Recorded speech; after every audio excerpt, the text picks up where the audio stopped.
Hello, everyone. Welcome back to another episode of our English learning podcast. I'm so glad you're here today because we have a very interesting topic to discuss. Today, we're going to dive into something that affects so many people in our world: social media addiction. How much time do you spend on social media? Have you ever thought about how it affects your daily life? If you haven't, don't worry. By the end of this episode, you'll have a better understanding of social media's impact on us and some ways to manage it. I'm here today with my friend Judy. Hi Judy, how are you doing today? Hi Emily, I'm doing well, thank you. I'm excited to talk about social media addiction because it's a big part of many people's lives today. Absolutely. So Judy, let's start by talking about how much time we spend on social media. How many hours do you think you use social media each day? Honestly, I think I spend about 3 or 4 hours a day scrolling through apps like Instagram and TikTok. It can be a lot, right? Wow, that's quite a bit. I think I might spend even more. I often find myself scrolling late at night instead of sleeping. It's easy to lose track of time. Yes, exactly. Sometimes I start watching a short video and then suddenly 2 hours have passed. It's like a black hole that pulls us in. Definitely. And what do you think makes it so addictive? Is it the content, the notifications, or something else? I think it's a mix of everything. The content is designed to be entertaining and engaging. Plus, every time we get a notification, it gives us a little rush of excitement. It feels good to see likes and comments on our posts. That's a great point. But, Judy, do you think there are negative effects of spending so much time on social media? Yes, I do. I think it can impact our mental health. Sometimes we compare ourselves to others and feel like we are not doing enough in our own lives. That's so true. Social media often shows the best moments of people's lives. It can make us feel bad about ourselves, even if those moments aren't the whole story. Exactly. And also, too much screen time can make us feel tired and less productive. I often find it hard to concentrate on my studies or work because I'm thinking about checking my phone. I totally understand. I feel the same way. I sometimes put off important tasks because I get distracted by my phone. It's a real struggle. Right. And I've heard that some people have even experienced anxiety when they don't check their social media for a while. Yes, that's called FOMO, or the fear of missing out. We worry that if we don't check, we'll miss something important. It can be stressful. That makes sense. So, what do you think we can do to manage our social media use better? Well, one thing I've started doing is setting specific times for when I can check my social media. For example, I only allow myself to check my phone after I finish my homework. That's a great idea. I think creating boundaries is essential. Another thing we can do is to turn off notifications. This way, we won't be constantly distracted by alerts. Yes, that sounds helpful. I noticed that when I turned off notifications, I checked my phone less. It was freeing. I also think it's important to take breaks. Have you ever tried a social media detox? I did try that once. I took a week off from all social media. It was refreshing. I read more books and spent more time with friends in real life. That sounds wonderful. It can be a great way to reconnect with ourselves and the people around us. Definitely. And what about the positive sides of social media? Can it be helpful in any way? For sure, social media can help us connect with friends and family, especially if they live far away. It can also be a platform for learning and discovering new things. Yes. I follow accounts that teach me new recipes, fitness tips, and even language lessons. It can be a great resource if we use it wisely. Exactly. It's all about finding the right balance. We can enjoy the benefits without letting it take over our lives. So, Judy, what do you think are some ways to make our social media use more positive? I think we should focus on following accounts that inspire us or bring us joy. Instead of just following celebrities, we could follow people who share our interests. That's a great idea. We can also engage in meaningful conversations instead of just liking posts. Commenting and sharing thoughts can create a sense of community. Yes, building relationships online can be positive. We can connect with people who share our passions, like cooking, traveling, or art. And we shouldn't forget about setting time limits. Some apps even allow you to monitor your screen time and set daily limits. I think that's really helpful.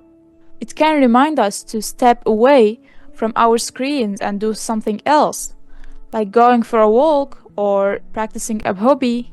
Absolutely. And let's not forget the importance of mindfulness. We should be aware of how we feel when using social media. If it makes us feel bad, it's time to take a break. Yes, self-awareness is key. We should check in with ourselves and see if our social media habits align with our values and goals. I agree.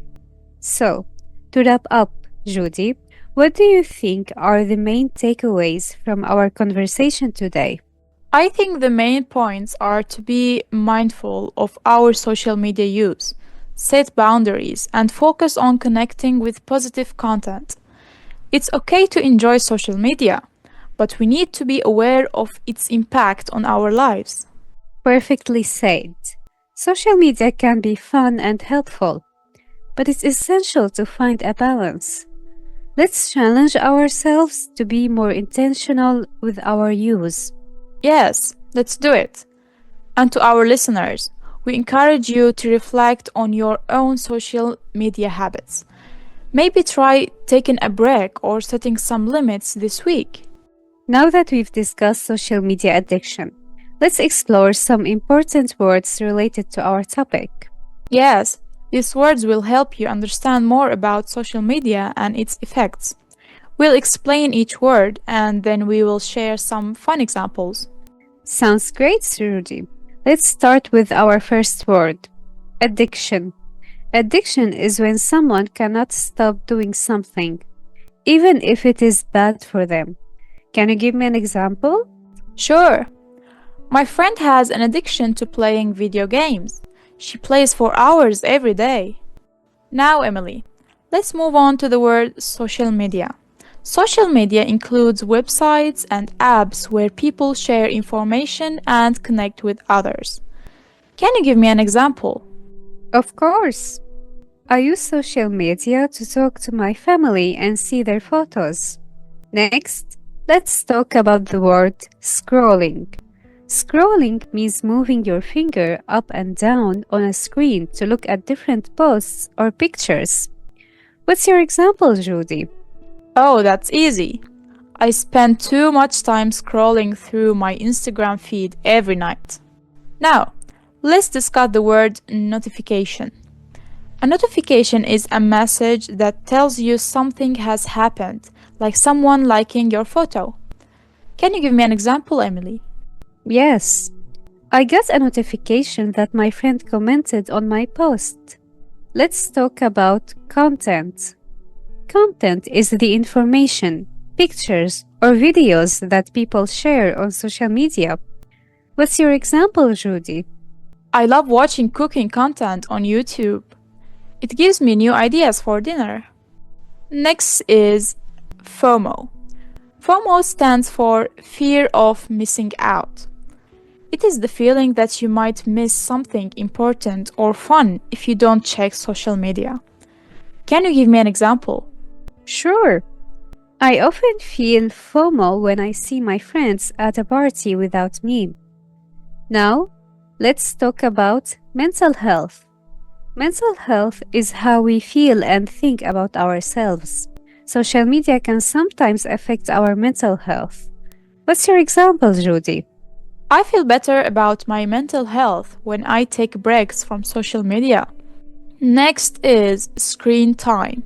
Screen time is the amount of time you spend looking at screens, like phones or computers.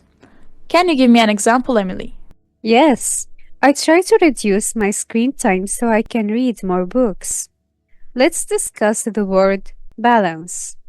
Balance means having the right amount of time for different activities like social media, work, and relaxation. What's your example, Judy? I need to find a balance between studying and using social media. Now, let's move on to the word detox. A detox is when you take a break from something, like social media, to feel better. Can you give me an example, Emily? Of course. I did a social media detox for a week and it helped me relax. Next, let's talk about engagement. Engagement means how much people interact with your posts, like liking or commenting. What's your example, Judy? I love seeing high engagement on my photos. It makes me feel happy. Now, let's discuss distraction.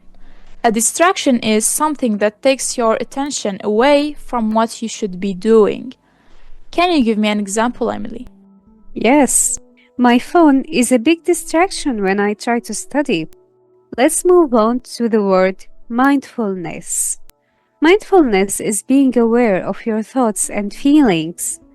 It helps us make better choices about social media. What's your example, Judy? Practicing mindfulness helps me notice when I need a break from my phone. Finally, let's talk about community. Community means a group of people who share interests or goals, especially online. Can you give me an example, Emily? Sure. I joined an online community for book lovers.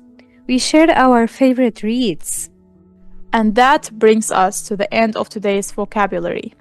We hope you enjoyed learning about social media addiction with us. Yes, remember, being mindful of our social media use is important. We can't wait to explore more words and topics in our next episode. So, stay tuned. Until next time, keep learning and practicing your English. Goodbye, everyone.